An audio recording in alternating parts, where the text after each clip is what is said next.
I believe I should start by acknowledging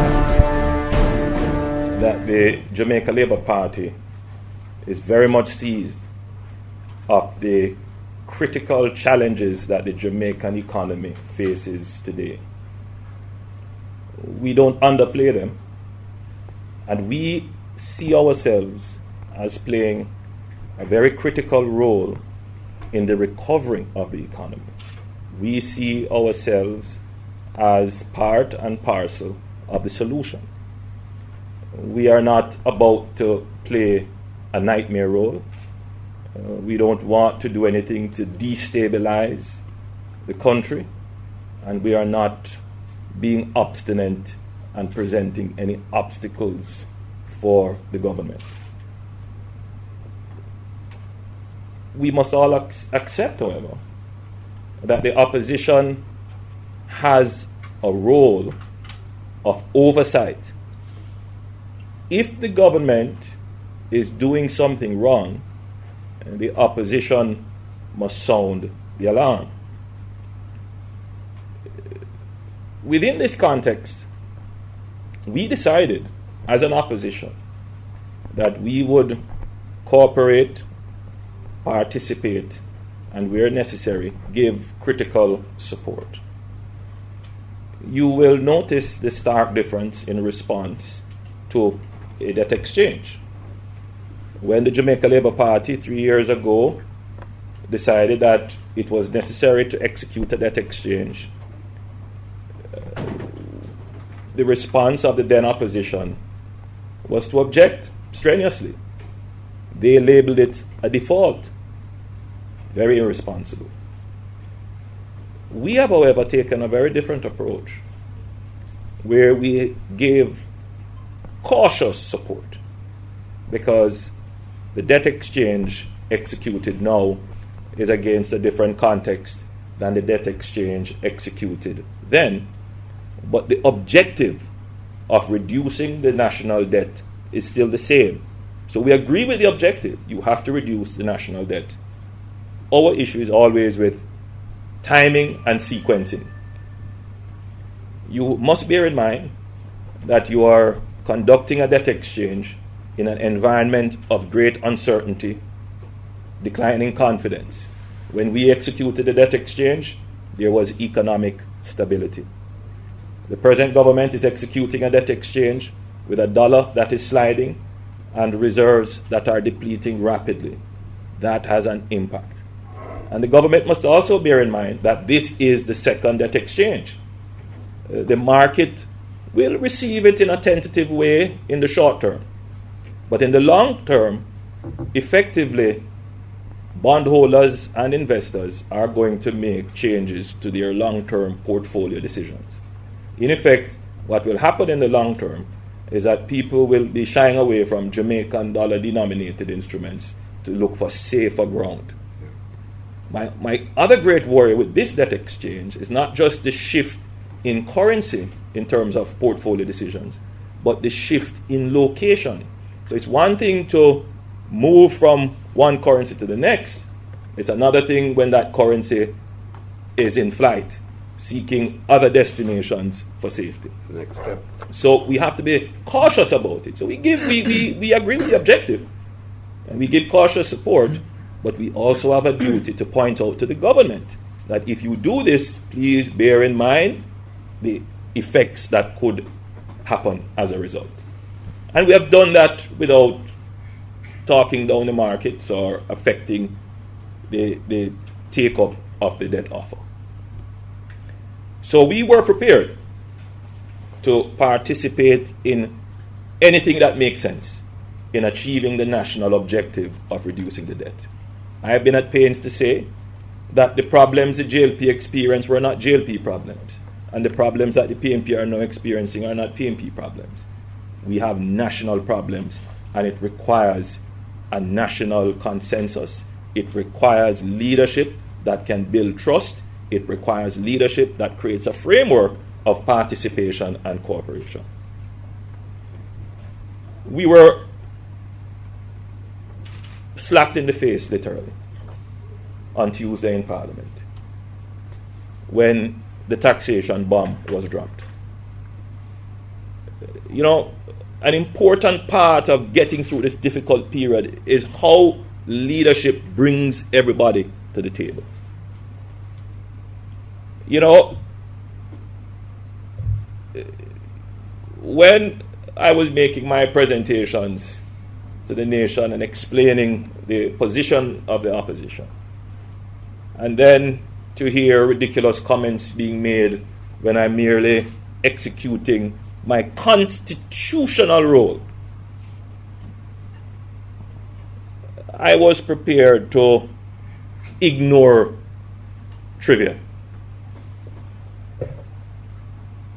So when we got a call to visit Vale Royal, we gladly accepted. There were those who said, no, you shouldn't go because, you know, quite a bit of disrespect has been shown to you and it would diminish your position. But I don't stand on ceremony for these things. It's not about me, it's about Jamaica. And Audley and myself turned up promptly.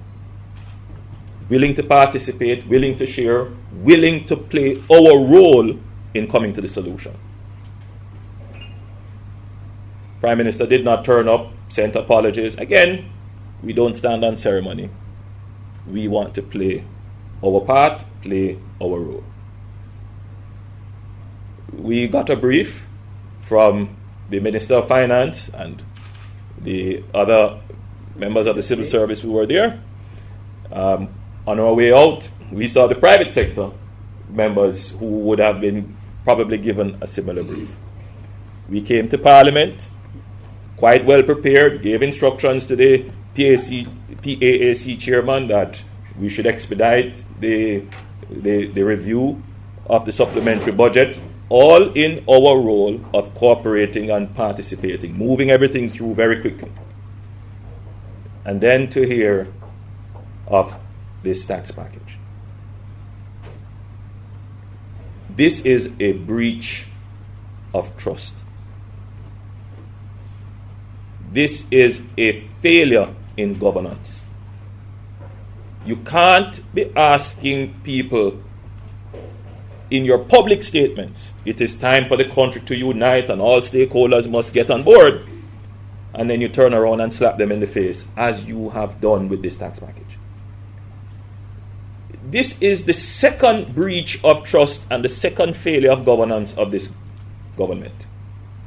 The first is to ask persons to make sacrifice when ostensibly, visibly, you are not prepared to make any of your own. You are going to ask the unions to take a wage freeze. But you are not prepared to take a wage cut. You are going to ask unions and workers to absorb sacrifices. But you are not prepared to drive the old vehicles you inherited. You dismiss it as mere symbolism, but it is symbols that build trust. You must bear some of the sacrifices yourself. Because when the householder who worked hard, purchased their home, invested in a life insurance policy or or a pension plan, and now they are being asked to take a second cut in the income that will be generated from those plans. It may be small for the individual pensioner, householder,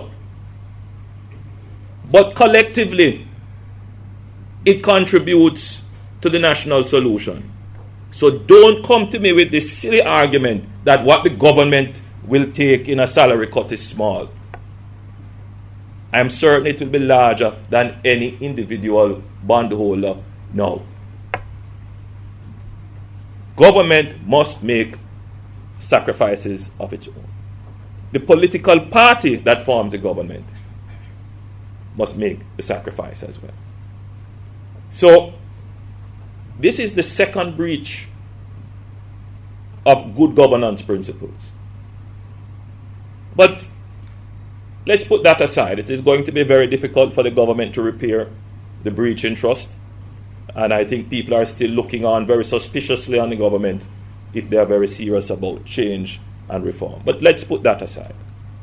Let's look at some of the fundamental issues that Audley has raised, and I won't go into them in detail, but I will just place a perspective on them. Everyone agrees we are in crisis. We were exposed in 2009, 2008 to the worst recession of this century. Worst recession in the last 70 years. It exposed Jamaica. It exposed our bloated economy, our unsustainable debt, our high deficits, our inefficiencies, our low productivity. We were then the government, and we put in place an economic plan. The economic plan was accepted, and we signed a letter of intent with the IMF. We had an IMF deal.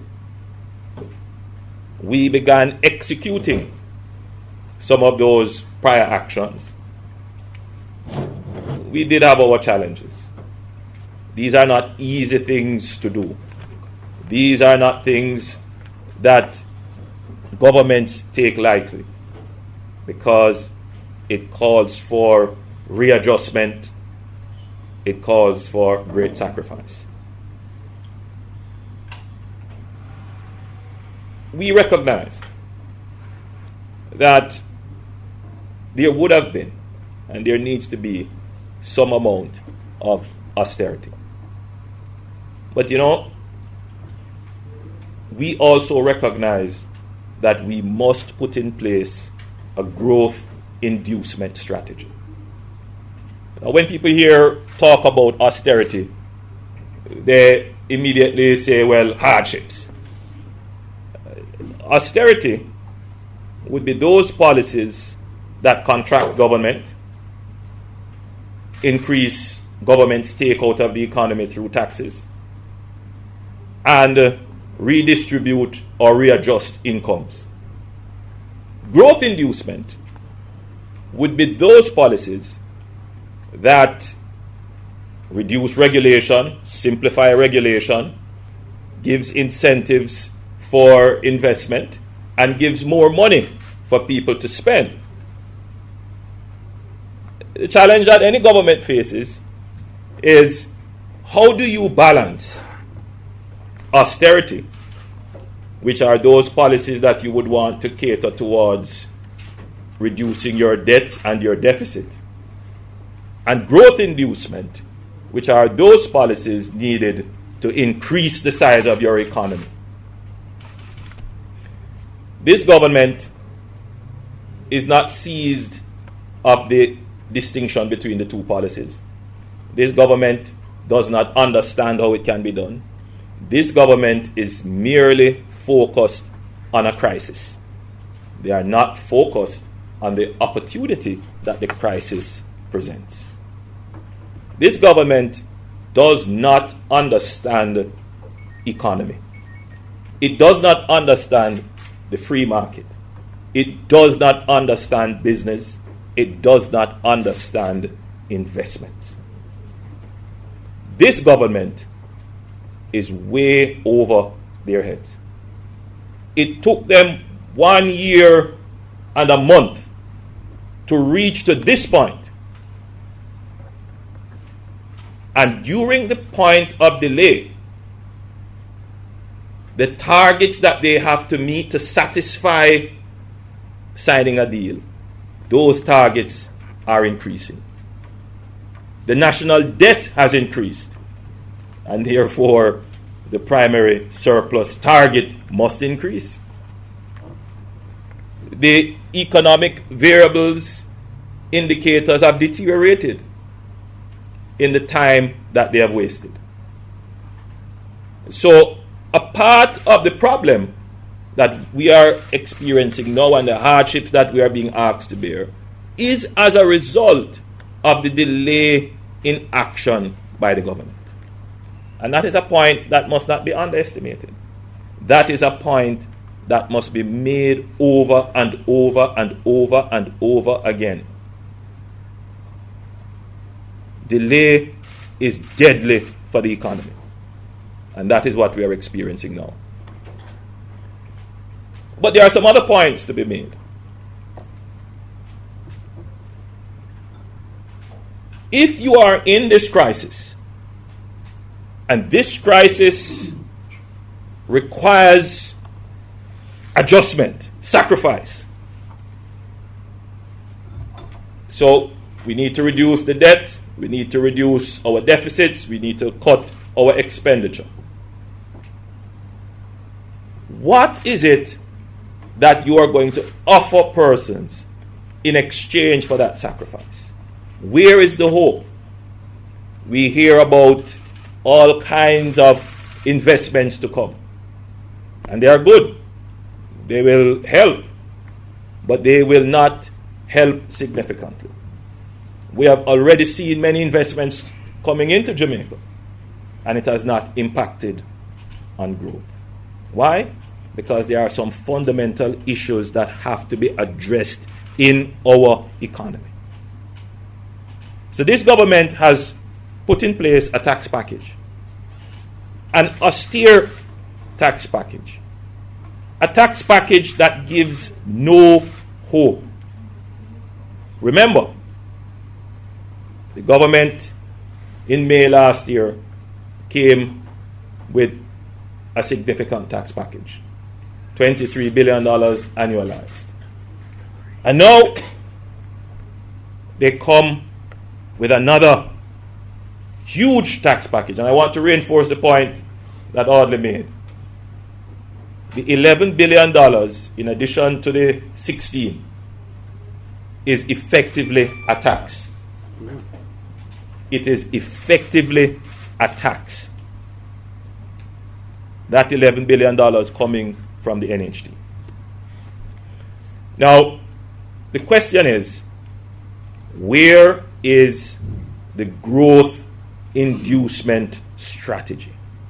If you're coming with austerity, where is the growth inducement strategy? That's right. Where is the growth? Otherwise, all you will be doing is killing the economy. And we have been at pains to explain this to the government.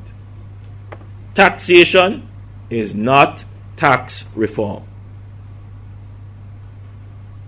What the government has come with is taxation. Now, there is a way in which you can use growth inducement strategies to improve your economy. You hear people talk about this thing, the debt to GDP ratio. The debt on top, GDP on the bottom. You can either reduce the debt, that is, reduce the top number, or increase the bottom number, which is the GDP. So you have to do both strategies. We only hear one. Reduce the top number. Now, here's the problem. Once you reduce the top number, which is the debt, you are also going to reduce the economy. Once you start to take out income from people, whether through debt exchange or through taxes, it means people are going to spend less, people are going to invest less, you're going to have less jobs, your economy is going to contract, and you're going to be back at square one. You're going to still have a high debt to GDP ratio. So when you're executing policy, you must do both at the same time. And the economists will tell you, policy is about time, timing, and sequencing. You have to put the policy at the right time. So you have to do it when the moment calls for it. Then you have to do the sequencing and the timing. You can't execute all the policies at once. There are some policies that you have to do first, and then you come with another policy. The Jamaica Labour Party can't be compared with the PNP. I must just say on the side, because I'm hearing all kinds of discussion saying we are all the same. We are not the same. We would not have come with a JDX2. It's not the right time. The policy that should have come first is fundamental tax reform.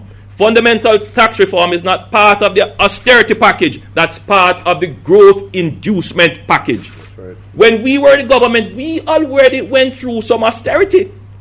We divested Air Jamaica because getting rid of loss-making enterprises was one of the low-hanging fruits. You do that first. The next thing you do, we did then our debt exchange. We went through that already. The time that you are at now is tax reform time, and the government simply did not understand it. Why were we at tax reform time? Finally, we had major consensus from the private sector. They were the ones who spent quite a bit of resources, admirably so, to bring to the table a proposal. Government lost that opportunity.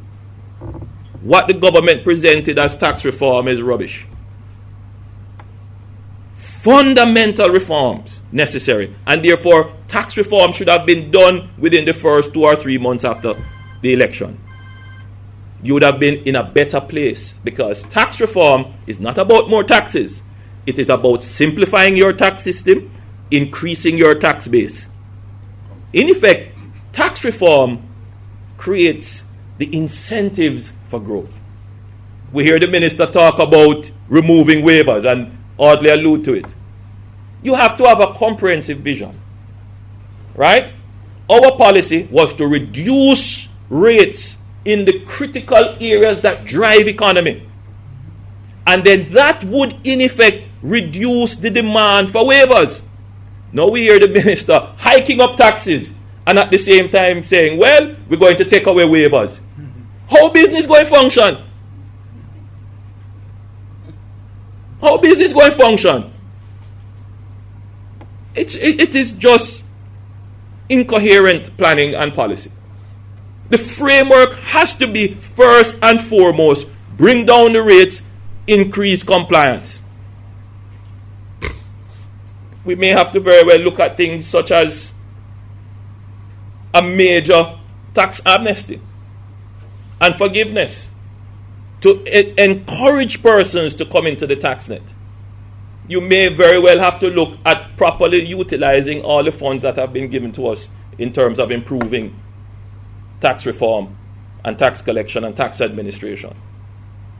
You may very well have to look at putting in place a national identification system to properly document and identify all citizens of Jamaica.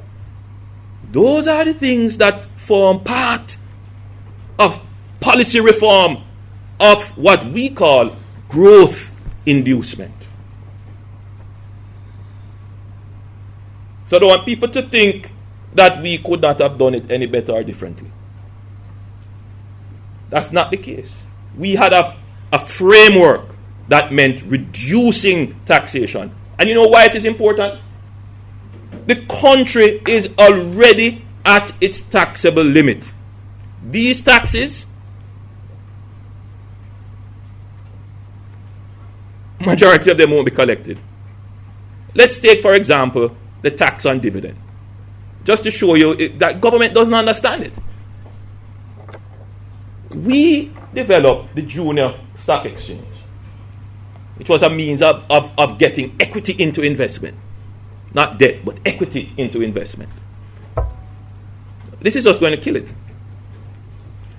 What will happen is that companies are going to declare far less dividend.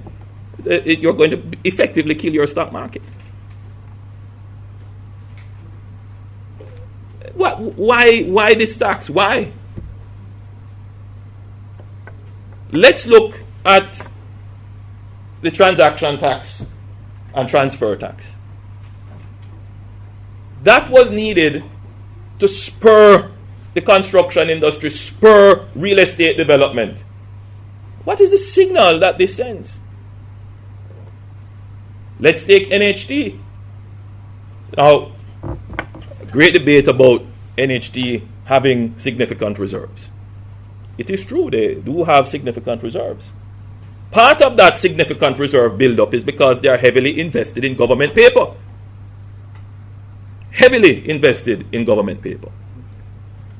Now, the NHT gets 3 sources of income. 4, but we'll focus on 3.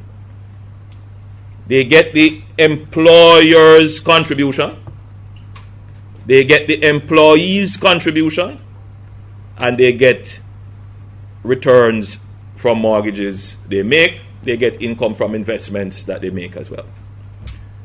It is important to note that by law, the employee's contributions cannot be touched. It belongs to the employees. The employer's contribution and those that they get from investments are available for investment generally in housing and community development. It is indeed a far stretch for the government to now go and take $11 billion per year for the next year, $44 billion to use to reduce the debt.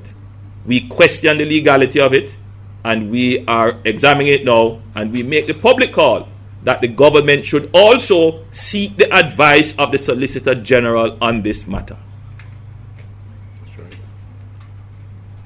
We are of the view that it is illegal. It is either they change the law or abandon that course.